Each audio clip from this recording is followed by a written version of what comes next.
أعوذ بالله من الشيطان الرجيم.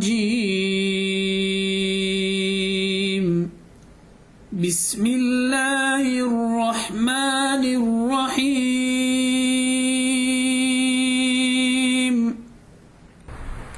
وإذا قيل لهم اتقوا ما بين أيديكم وما خلفكم لعلكم ترحمون وما تأتيهم من آية من آيات ربهم إلا كانوا عنها معرضين. وإذا قيل لهم أنفقوا مما رزقكم الله قال الذين كفروا للذين آمنوا أنطعم من لو يشاء الله أطعمه إن أنتم إلا في ضلال مبين. ويقولون متى هذا الوعد إن كنتم صادقين ما ينظرون إلا صيحة واحدة تأخذهم وهم يخصمون فلا يستطيعون توصية ولا إلى أهلهم يرجعون. ونفخ في الصور فإذا هم من الأجداث إلى ربهم ينسلون. قالوا يا ويلنا من بعثنا من مرقدنا هذا ما وعد الرحمن وصدق المرسلون إن كانت إلا صيحة واحدة فإذا هم جميع لدينا محضرون. فاليوم لا تظلم نفس شيئا ولا تجزون إلا ما كنتم تعملون. صدق الله العظيم. بسم الله الرحمن الرحيم. نحمده ونصلي على رسوله الكريم. أما بعد. Allah Tabarak wa Ta'ala presents to us two discussions that take place between believers and disbelievers. The first discussion, when the believers expounded on the existence of Almighty Allah Tabarak wa Ta'ala and presented substantiations in the existence of Almighty Allah Tabarak wa Ta'ala through the manifestations of the Qudrat and the power of Allah Tabarak wa Ta'ala, so that the disbelievers abandon the disbelief and start believing in Almighty Allah Tabarak wa Ta'ala. Still too, the disbelievers rejected this and continued the disbelief in Almighty Allah Tabarak wa Ta'ala. The second discussion between the believers and the disbelievers is when the believers told to the disbelievers that Allah Tabarak wa Ta'ala has given the wealthy wealth and the poor, the needy, the underprivileged, they have a right in your wealth as well. So fulfill the need and the rights of the poor and the underprivileged. This is what Allah wants us to do. So the disbelievers, instead of submitting to the order of Allah Tabarak wa Ta'ala, they made a mockery of this. And they said that if Allah wanted us to give them, why not Allah give them directly? Why should we give the poor from our wealth if Allah wants us to do that? Allah can give it to them directly. So these are the two discussions between the believers and the disbelievers. The response of the disbelievers to the believers was obviously incorrect and not appropriate. This world is Darul Asbab, it's a world of means, and human beings are dependent on each other. Not a single human being in this world is totally and absolutely independent. He may be rich, he may be wealthy, he may have his own house, he may have his own source of income, but whatever he may have, he is still dependent on other people. And in order to illustrate that, a simple example will do. Take one piece of bread, leave aside the curry and everything that goes around with it, but just one piece of bread, not more than that a person eats. Look at the history behind that one piece of bread. A farmer went and he tilted the ground. He prepared the ground for farming. Then he takes the seed and he sows it into the ground. That seed weathers all seasons, winter, summer and everything. And after a few months, the seed grows from underground. It becomes very strong. And then the farmer comes and he harvests the crop. The seeds, the grains are taken out and then they are crushed. Flour is made out of it. And then it goes to the bazaar and the traders, they trade it and they sell it. Consumers and customers come and they buy the flour. It goes in somebody's house and then bread and roti is made out of it. And look at the history behind one morsel or one piece of bread. There's so much of work to be done. And there's so many people involvement in that one piece of bread. Now imagine if Allah had made it our responsibility that for that one piece of bread we had to do everything that it takes to make that one piece of bread. What would happen to us? So no human being is totally independent. We are living in a world where we are dependent on each other. So for these believers to say that if Allah wants to give them wealth, then Allah must give it to them directly. Why should it go via our wealth to the poor and the needy? This world is a world of asbab, is a world of means, and Allah made it such that He has made the rich the means for the people that are poor and the people that are underprivileged. So Allah Tabarak wa Ta'ala says, وَإِذَا قِيلَ لَهُمُ اتَّقُوا مَا بَيْنَ أَيْدِيكُمْ وَمَا خَلْفَكُمْ لَعَلَّكُمْ تُرْحَمُونَ. And when it was said to the disbelievers, believe in the oneness of Allah, believe in the existence of Allah, and since you are denying that and refusing that, the fear that punishment that is before you, that is in this world. Different ways of punish, different forms of punishment in this world. And besides the punishment in this world, the punishment that is after you when you die. So fear Allah and fear this punishment, and you desist from your disbelief so that you may attain the rahmat and the mercy of Allah Tabarak wa Ta'ala. But the attitude of disbelievers was, وَمَا تَأْتِيهِم مِّنْ آيَةٍ مِّنْ آيَاتِ رَبِّهِمْ إِلَّا كَانُوا عَنْهَا مُعْرِضِينَ. That no sign came to them from among the signs of their Rabb. Different ways, different signs of Allah Tabarak wa Ta'ala came to them in the forms of prophets, in the form of advisors. But from all these signs, they have turned away and they continued with their disbelief. وَإِذَا قِيلَ لَهُمْ أَنْفِقُوا مِمَّا رَزَقَكُمُ اللَّهُ.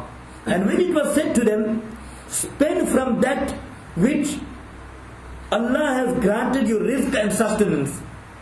See to the need of the poor, the underprivileged, and those that do not have anything. قَالَ الَّذِينَ كَفَرُوا لِلَّذِينَ آمَنُوا. Those people who have attained disbelief said to those people who believe, أَنُطْعِمُ مَنْ لَوْ يَشَاءُ اللَّهُ أَطْعَمَهُ. Should we feed that person that if Allah wanted, Allah could have fed him? So why should we do it? إِنْ أَنْتُمْ إِلَّا فِي ضَلَالٍ مُبِينٍ. You people are but in open and clear deviation. This leads me to a very important point, and that is, when any law of Shariat is shown to people, people should submit and accept. There are three things that lead to disbelief. Apart from open disbelief, there is a possibility that people would believe could also lose their belief and iman because of three things. One is وَالْإِسْتِحْلَالُ كُفْرٌ. Second, وَالْإِسْتِغْفَافُ كُفْرٌ. Third, وَالْإِسْتِهْزَاءُ كُفْرٌ. Three things cause a person to lose his iman and his belief.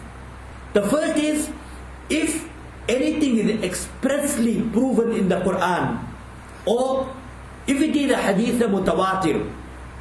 Hadith mutawatir is that hadith which is proven from such authentic chain of narrators that is beyond any doubt, and the authenticity of that is equivalent to a verse of the Quran Kareem. So if any such law which is in the Quran or understood through hadith mutawatir, if a person happens to refuse that, reject that, or if the person happens to something that is clearly haram, he tries to make it halal. But this type of attitude causes a person to lose his iman. Take for example, riba, interest, is expressly prohibited in the Quran Kareem. If a person happens to say that I don't believe in interest being haram, it is halal, this is completely against what is in the Quran Kareem. And the person may perform his salah, the person may do whatever he has to do, but by having this kind of attitude and justifying a haram act and try to make it halal, unfortunately the person loses his iman. The second, any law which is expressly in the Quran and hadith mutawatir, and for the person treating it lightly, with total disdain, not showing importance to the law of Sharia. For example, when it comes to the issue of salah, it is clearly mentioned in the Quran Kareem, but the person regards salah to be totally light and does not give it the importance, or he makes a mockery out of it. Such a person also loses his iman. And istihza'u kufrun, any law that is clearly in the Quran or the hadith, and if a person happens to make a mockery, he jokes, makes a mockery out of this law which is in the Quran and the hadith, such a person loses iman. So he loses iman. That means that if the person was married, now the far-reaching implication of this would be, if the person, a Muslim who has done this, even the married person, his nikah also breaks. And if he does not renew his nikah, he continues with his wife, staying with her, his staying with her would be regarded to be an adulterous relationship. If his wife happened to conceive, the child that will be born through such a union would be regarded to be illegitimate in terms of Sharia. So these are the far-reaching implications of a person making a mockery out of the law of Sharia, or regarding the law of Sharia to be light, or anything that is haram, he tries to make it halal and try to justify it. So it's very important that when any law of the Shariat is mentioned, accept it, submit to it. If a person is doing something wrong, don't try to defend your wrong and try to, in the cause of doing so, the person will lose his iman. Rather, submit, accept it, say I'm wrong, and that gives a person the tawfiq to make tawbah, to change himself and to repay himself. Further, Allah Tabarak wa Ta'ala speaks about when the believers used to tell to the disbelievers, or the Anbiya used to tell to the people, believe in a day of judgment. No person is going to come in this world forever and ever. Every person comes in this world to leave this world. Believe in the concept of life after death. Believe in the concept of accountability and hisab in the court of Allah Tabarak wa Ta'ala. So the believers again used to make a mockery out of this. And they used to say, وَيَقُولُونَ مَتَى هَذَا الْوَعْدُ إِن كُنتُمْ صَادِقِينَ. They used to say, when is this promise This day of Qiyamah, you are talking about it for so long. Day of judgment is going to come. Day of judgment is going to come. So, if you are truthful, when is the day of judgment going to come? So, Allah Tabarak wa Ta'ala has never mentioned to any prophet exactly when the day of judgment is going to come. Day of judgment is definitely going to come. And many ayats of the Quran al-Kareem are replete on that. Allah expounds that the day of judgment is definitely going to come. But when exactly the day of judgment is going to come, that we do not know. Yes, of course, there are signs and indications of the day of judgment. There's a hadith, Hazrat Umar ibn Khattab radiallahu ta'ala says, that once they were seated in a gathering of Rasulullah sallallahu alaihi wasallam. Suddenly one person who was wearing white clothing and his hair was very well combed, black hair, he comes and sits beside Rasulullah sallallahu alaihi wasallam. When we looked at him, it appeared as though he is from a local person, a resident of Madinah Munawwara. But none of us knew him. He comes and sits by Rasulullah sallallahu alaihi wasallam and he asks Nabi sallallahu alaihi wasallam certain questions. First question he asked Nabi sallallahu alaihi wasallam, "Akhbirni anil iman." Tell me what is iman. Second question, "Akhbirni anil Islam." Tell me what is Islam. Third question, "Akhbirni anil ihsan." Tell me about ihsan. For each one, Nabi Kareem sallallahu alaihi wasallam gave the answer. On ihsan, what is that makes a person very close to Allah Tabarak wa Ta'ala? Nabi Kareem sallallahu alaihi wasallam mentioned that أن تعبد الله كأنك تراه فإن لم تكن تراه فإنه يراك. That you worship Allah Tabarak wa Ta'ala in such a way as though you are actually seeing Allah Tabarak wa Ta'ala. And if you cannot attain that attitude within yourself, be rest assured that Allah Tabarak wa Ta'ala is seeing you. Then he asked this question, أخبرني عن الساعة. Tell me, when is the day of Qiyamah going to come? Nabi Kareem sallallahu alayhi wasallam then mentioned, Mal mas'ulu anha bi'a'lama min as-sa'il. Just as you do not know, I too, the person that asked me the question, he also does not know. Then the person asked Rasulullah sallallahu alaihi wasallam, "Akhbirni an amaratiha." Tell me what are the signs of Qiyamah. There must be certain indications. You cannot tell exactly when the day of judgment is going to come, but there must be some events leading to the day of judgment. Tell me about that. So on that, Rasulullah sallallahu alaihi wasallam gave certain signs, and one sign he has given, "Antalidal amatu rabbataha." A woman, she would give birth to a mistress, which means that a mother will give birth to a daughter, but the daughter then would become so disobedient to the mother that she would be like the mistress to a mother. So this hadith is an expression of disobedience to parents. And the second sign Nabi Sallallahu Alaihi Wasallam gave, وَأَنْ تَرَى الْحُفَاةَ الْعُرَاةَ الْآلَ يَتَطَاوَلُونَ فِي الْبُنْيَانِ. That there are people that will be absolutely poor, having nothing. They would be grazing sheep. They probably wouldn't have shoes to wrap their feet on. But a time will come, they will become so wealthy, so rich, they will vie with one another in putting up huge gigantic buildings. So this is the sign that Nabi Kareem Sallallahu Alaihi Wasallam mentioned. After a few days, Nabi Kareem Sallallahu Alaihi Wasallam told to Umar ibn Khattab radiallahu ta'ala that in that gathering, that one person came and asked this question, and you people were surprised in asking the question and in confirming the answer is right. You know who that person was? Umar ibn Khattab radiallahu ta'ala said, "Oh Prophet of Allah, I do not know."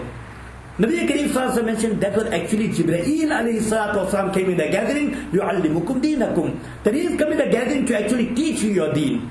From this hadith, we understand that even Jibreel alayhi salatu wasalam didn't know that when Qiyamah is going to come. Nabi Kareem Sallallahu Alaihi Wasallam didn't know, but there are certain events that will lead before the day of Qiyamah which will make one understand that Qiyamah is close by.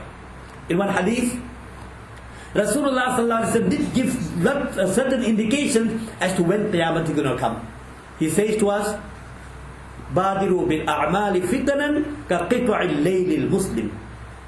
Yusbihu ar-rajul mu'minan wa yumsi kafir, wa yumsi mu'min wa yusbihu kafir, yabi'u deenahu bi'aradin min ad-dunya." Rasulullah sallallahu alaihi wasallam mentioned, hasten with good actions and good deeds before such fitna, such corruption will come in this world, that if a person is a mu'min in the morning before the evening he will lose his iman, he'll become a kafir. A time is going to come that if in the evening he was a mu'min, night will pass by the morning he will lose his iman and become a kafir. And that too being so materialistic, being so inclined towards the dunya, that just because of few coppers, few pounds, he would sell his iman to attain the dunya. One hadith Rasulullah mentioned, another sign of Qiyamah, satakunu fitan. Al-qa'id fiha khayrun min al-mashi, wal-mashi khayrun min al-sa'i. Or kama qala Rasulullah sallallahu alayhi wa sallam, such fitna going to come, that with the person that is sitting is better than the person that is standing. The person that is standing would be better than the person that is walking, implying that the more inactive the person will be at that time, it will be more better. The lesser he knows at the time of fitna, it will be better. One hadith Rasulullah mentioned, Inna bayna yaday sa'a kadhabun fahzuruhum. Before Qiyamah, there will be lots of liars. People speaking lies. The sign of Qiyamah. Nabi Sallallahu mentioned, stay away from them. In one hadith, Rasulullah mentioned, Inna min ashrati sa'a ay yurfa al-ilm wa yuktharu al-jahl wa yaksuru zina wa yaksur shurbu al-khamr wa yaqillu al-rijal. That verily among the signs of Qiyamah, ignorance will become very common. Knowledge will be lifted up. Drinking wine and alcohol, intoxicant, drugs, etc. will become common. And also, there will be lesser men in relation to women. Today's world statistics will tell to us, around the world, there are more women than men. And a time will come, Nabi Sallallahu mentioned before Qiyamah, the ratio between man and woman will be 1:50. And it's exactly going in the way as Nabi Kareem Sallallahu Alaihi Wasallam mentioned. In one hadith, Rasulullah Sallallahu mentioned before the day of Qiyamah, that إِذَا زُيِّعَتِ الْأَمَانَةِ فَانْتَظِرِ السَّاعَةِ. When amanat, trust, will be lost, abandoned. People won't care anything about amanat and trust. People are not trustworthy anymore. Then wait for Qiyamah. So Nabi Kareem Sallallahu Alaihi Wasallam, Sahaba asked, O Prophet of Allah, how will this amanat get lost? Nabi Kareem Sallallahu Alaihi Wasallam mentioned, إِذَا وُسِّدَ الْأَمْرُ إِلَىٰ غَيْرِ أَهْلِهِ فَانْتَظِرِ السَّاعَةِ. When positions of responsibility, responsible positions are handed over to incapable people. People are just there for position. People are just there just so that they could be big. So they could say, they running the affairs of so and so people on so and so organization. But they don't have the skills. They don't have the qualification. They are just there because of the wealth. They are just there because of the name. So when that is there, they are totally incapable. They don't have the qualification and the merits for that position. Understand, Qiyamah is nearby. When we look at all these signs, how true and how real it is. Nabi Kareem Sallallahu Alaihi Wasallam also spoke about musical instruments become very common. One of the signs of Qiyamah, Nabi Sallallahu Alaihi Wasallam mentioned, a person will pass by a graveyard. He may be a wealthy person, will have everything.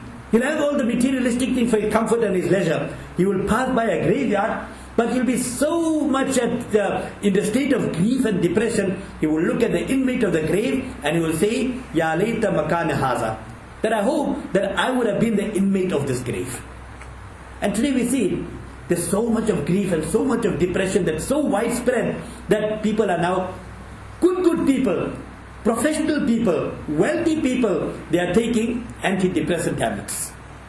The beautiful beds, posturepedic beds, all the comfort and luxuries they do have, but they just cannot get sleep until they don't take the tablet. What is all this?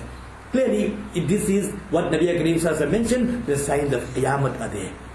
Yes, there will be some major signs of Qiyamah. Dajjal is going to come.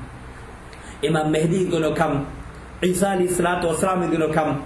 Many wars will take place. There will be many earthquakes that will take place. So these are all the signs that will lead to the day of Qiyamah. But exactly when the day of Qiyamah is going to come, that is best known by Allah Tabarak wa Ta'ala. Yes, of course, Nabi Kareem did mention that Qiyamah will come on a Friday. But which Friday? Allah knows best. Nabi Kareem did mention that La tuqamu sa'a hatta la yuqal fil ard Allah.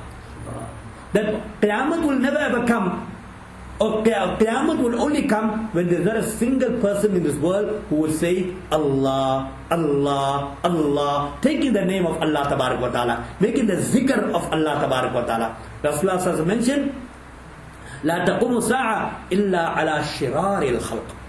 Qiyamah will not take place but upon the worst of people. There won't be any believers that time. Everyone will be disbelievers. Nobody will believe in Allah Tabarak wa Ta'ala. No morals, only materialistic values, and people will not respect one another. The life on the earth will now be reduced to like how animals live in the jungles. When all that will happen, that is when Qiyamah will come. So Allah Tabarak wa Ta'ala says, وَيَقُولُونَ مَتَى هَذَا الْوَعْدُ إِن كُنتُمْ صَادِقِينَ. And people say that when is this promise you talking about the day of judgment going to come if you are truthful? So, مَا يَنْظُرُونَ إِلَّا صَيْحَةً وَاحِدَةً تَأْخُذُهُمْ وَهُمْ يَخِصِّمُونَ. You know when Qiyamah is going to come? Very suddenly, very suddenly. So Allah says, they are not waiting but for one scream that is going to catch them whilst they are disputing in the business dealings. In the hadith, Nabi Kareem Sallallahu Alaihi Wasallam mentioned, Qiyamah will come so suddenly that two people will be doing business. One person will be buying fabric from the other person. In a fabric shop, he'll be buying fabric, and the person that is selling the fabric, he'll open the roll of the fabric. The other one, he will be probably looking at the fabric, and while they absolutely engrossed in this deal of buying the fabric, before the purchaser could even roll the fabric to take it back home, suddenly Qiyamah will come. A person will be trying to put his hose of water, right? He'll be putting it, probably trying to repay it, and he would think that life is normal. And whilst he may think life is normal, it is just so suddenly that Qiyamah will come down. فَلَا يَسْتَطِيعُونَ تَوْصِيًا وَلَا إِلَىٰ أَهْلِهِمْ يَرْجِعُونَ. Qiyamah is going to come so suddenly that no person will be able to make a bequest. Normally when a person dies, before that, if he knows he's going to die, then he will try to make a bequest, make his will, and try to make certain preparation. Here, it's going to be so sudden that the person will not be able to make any wasiyah. He will not be able to make any bequest. And if he had left home, normally when a person is sick, not feeling well, then he thought, let him go home. He'll tell his wife, he'll tell his children, or he will try to get some kind of comfort and sympathies from them. But when Qiyamah is going to come and the man has left out of home, it's going to come so suddenly, the person will not even be able to return home to get some kind of comfort and sympathies from his children and from his wife. So فَلَا يَسْتَطِيعُونَ تَوْصِيَةً وَلَا إِلَىٰ أَهْلِ يَرْجِعُونَ. That the Qiyamah will come so suddenly that the person will not be able to make any bequest, and neither will they be able to return home to their families. Allah Ta'ala give us tawfiq and hidayah to prepare for the day of Qiyamah. And remember, Nabi Kareem Sallallahu Alaihi Wasallam mentioned, one Sahabi came to Nabi Sallallahu Alaihi Wasallam and asked him when Qiyamah. So Nabi Kareem Sallallahu Alaihi Wasallam told him, indicated to him that Mamata faqad qamat Qiyamah. The moment the person dies, his Qiyamah already came. So don't worry about the main Qiyamah coming. Our Qiyamah actually starts when we die, because our long arduous journey towards the Akhirat starts from that point where we go into a qabr, and then we start the journey towards the Akhirat. Allah give us tawfiq, and Allah grant all of us death in a state of Iman, a very noble death. Subhanallah wa bihamdihi, subhanakallahumma wa bihamdik, nashhadu an la ilaha illa anta nastaghfiruka wa natubu ilayk.